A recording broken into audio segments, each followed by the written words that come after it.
Hello guys, welcome to my YouTube channel All Indian Job. ABUB Constable Result Big Update. কি ক'লে CM sir Facebook লাইভৰ জৰিয়তে আপোনালোকৰ কিছু গুৰুত্বপূৰ্ণ কথা ক'ব ABUB কনষ্টেবল কিমান তাৰিখে ৰেজাল্ট দিব এইটো বিষয়ে কথা কৈছিল সময় সন্ধিয়া 6 বজাৰ পৰা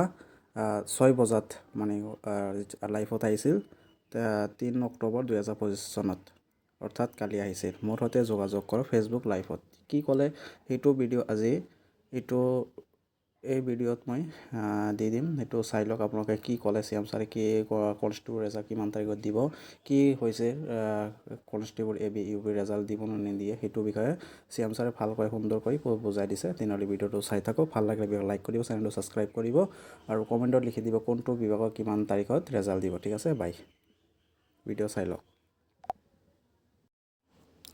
এইটো ভিডিঅ'ৰ ডেছক্ৰিপশ্যন মই ফেচবুকৰ জৰিয়তে CM ছাৰে কি ক'লে grade 3 grade 4 Assam police commando আৰু স্বাস্থ্য বিভাগৰ পদ কিমান তাৰিখে ৰেজাল্ট দিব এইটো বিষয় ফেচবুকৰ জৰিয়তে কৈছিল সেইটো মই এইটো ভিডিঅ'ৰ ডেছক্ৰিপশ্যন মই দি দিম লিংকটো দি দিম তাৰ পৰা চাই ল'ব পাৰিব কি হৈছিল বা কি ক'লে CM ছাৰে সেইটো সম্পূৰ্ণ প্ৰচেষ্টা আপোনাক চাব পাৰিব ঠিক আছে ভিডিঅ' ভাল লাগে লাইক কৰিব চেনেলটো ছাবস্ক্ৰাইব কৰিব ইউটিউবৰ পৰা চাইছে চেনেলটো ছাবস্ক্ৰাইব কৰিব ঠিক আছে আৰু ইনষ্টাৰ পৰা চাইছে চেনেলটো ফ'ল' কৰিব আৰু মোৰ ফেচবুক লাইভত কোন পৰীক্ষাৰ কেতিয়া ৰিজাল্ট দিব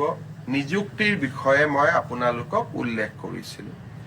পুলিচ কনিষ্টবলৰ ক্ষেত্ৰত থকা নিষেধাজ্ঞা যাতে উচ্চতম ন্যায়ালয়ে উঠাই লয় অহা 8 তাৰিখে উচ্চতম ন্যায়ালয়ত আমি ভেকেটিং পিটিশ্যন আমি আগবঢ়াম মই বিশ্বাস কৰোঁ যে ন্যায়ালয়ত আমি ন্যায়ালয়ৰ নিষেধাজ্ঞা প্ৰত্যাহাৰ কৰাবলৈ সক্ষম হ'ম যোৱা ফেচবুক লাইভত কোৱা মতে নিৰ্দিষ্ট দিনত এতিয়া পৰীক্ষাৰ ফলাফলসমূহ ঘোষণাৰ প্ৰক্ৰিয়া আৰম্ভ হ'ব দুই এজন প্ৰাৰ্থীয়ে মোক কৈছিলে যে LP আৰু ME লিষ্টত PG আৰু গ্ৰেজুৱেট পোষ্ট গ্ৰেজুৱেট আৰু গ্ৰেজুৱেট টিচাৰ পোৱা